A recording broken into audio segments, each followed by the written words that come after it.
Hi guys, my name is Tabitha. I have chronic, severe, uncontrolled asthma. I have no triggers. I have no allergies. No nothing. No one knows why my asthma acts up the way it is. Growing up, I was an active little girl. I did everything I possibly could. I played as many sports as I possibly could. Bear in mind, I always had my inhaler in my hand, whether it was playing baseball, basketball, anything. It was in my pocket or in my hand. I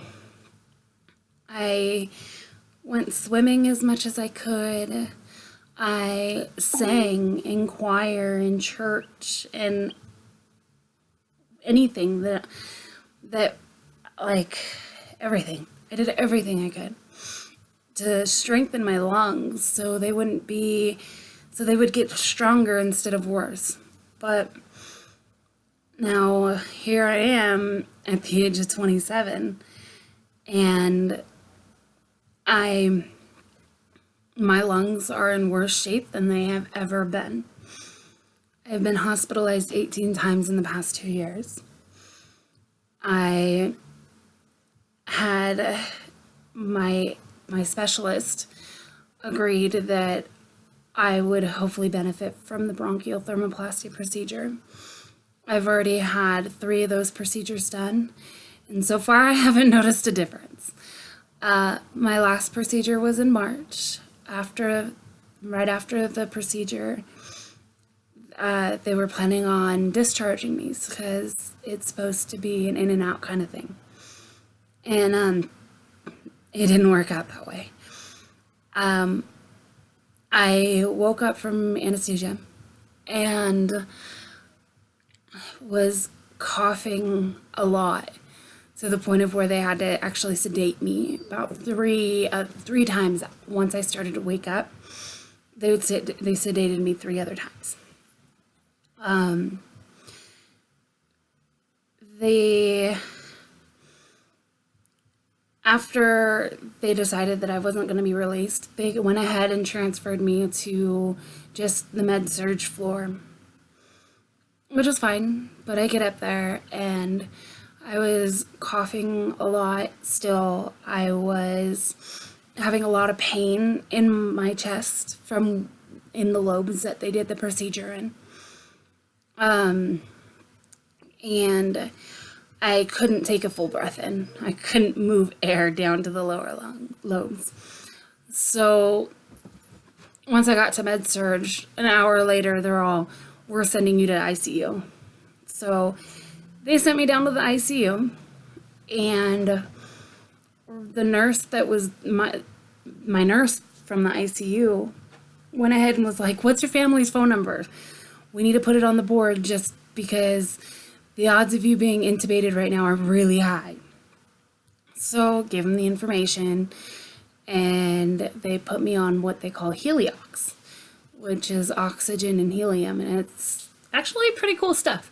It's hilarious because you literally sound like you're sucking on a balloon all day. But it works. It's thinner than oxygen, so it helps get down to it. It spreads throughout your lungs easier. So they had me on that. My respirations were still really high. They were in the 30s and higher. My oxygen was 91 on 6 liters of oxygen when I was awake. And then when I was asleep, it would drop down in the 70s. So the doctor came in, the asthma specialist came in and pretty much said, "We're running out of options. If something doesn't happen soon, we're going to have to intubate you." So the nurse was like, "Can we give her something stronger for pain? She's in a lot of pain." So they gave me something stronger for pain, and it pretty much just knocked my ass out. It was what I needed. I needed to be able to fall asleep and not have to feel that pain because after 3 days of being on that medication and the Heliox and everything, I began to improve. So they moved me up to the CCW, where I could get more, better, more monitored care at the CCW versus we're in the normal med surg floor. So went to CCW, got on the heart monitor, got on everything, and I was finally able to get released from the hospital. It was awesome. I was like, I'm done. No more hospitals. This is it. This is final. Well, all of a sudden, April 17th comes around, and I'm back in the hospital. I was admitted for 5 days on oxygen, around-the-clock treatment, nebulizer treatments, around-the-clock steroids, and everything. And anyone who's ever been on Solumedrol or prednisone knows exactly what it's like to be on that. It's not fun. Not fun at all. There's a lot of side effects that happen. One is you gain weight. It causes bone breakdown, I guess. It causes arthritis. It causes cataracts. It causes just anything and everything, pretty much. Sometimes the side effects they're really bad. So, but then you also have to sit there and go, either breathe or deal with the side effects. And I'm choosing the side effects. Life is more important than having to deal with a little bit of arthritis.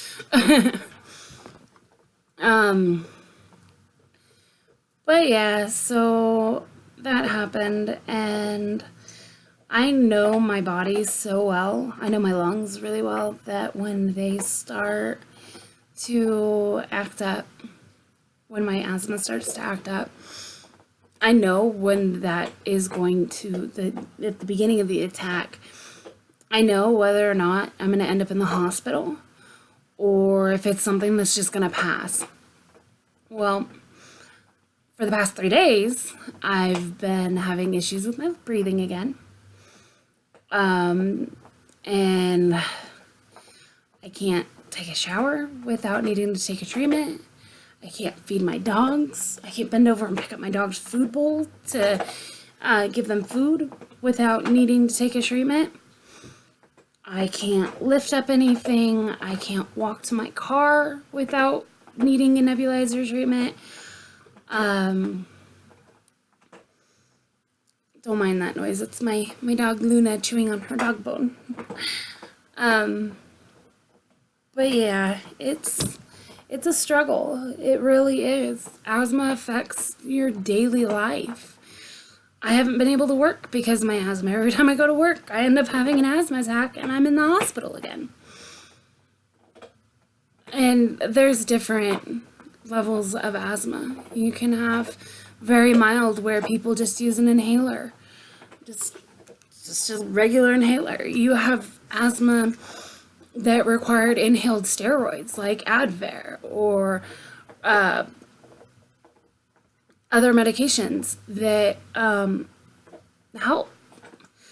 You have people that take all these medications and have a nebulizer that they carry around with them. And actually, like, I have a service dog who carries all my medication with me because I can't do it, or she'll retrieve my inhaler when I'm in the shower and I can't go get it. She'll go get my inhaler. She also, at night, she picked this all up on her own when she was a puppy, but when I'm sleeping at night, I don't wake up. I will end up waking up at the very last second when I'm not moving any air at all and I can't breathe at all, and all I'm doing is freaking out trying to get my inhaler, and I can't call for help. I can't holler for help because I can't breathe. So what my dog does is she will stand up. She'll wake up. She'll hear me wheezing, and she'll get up.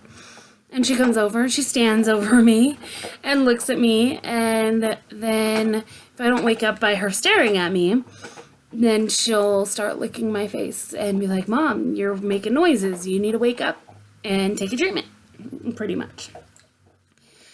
She has woken me up so many times from asthma attacks. It's crazy.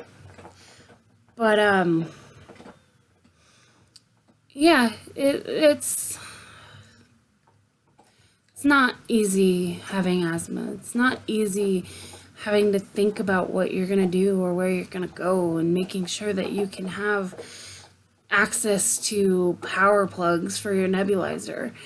They recently made this, well, not recently, a while ago, I guess. When I was younger, that was an issue, always having to know where a plug was for my nebulizer. But now I have the rechargeable batteries that I keep on in my service dog vest. And so I never have to worry about it. But I always have to have it on me. Always. But anyways, that's enough for now, I guess. I'll try and do another video later. I will talk to you later. Bye, you guys.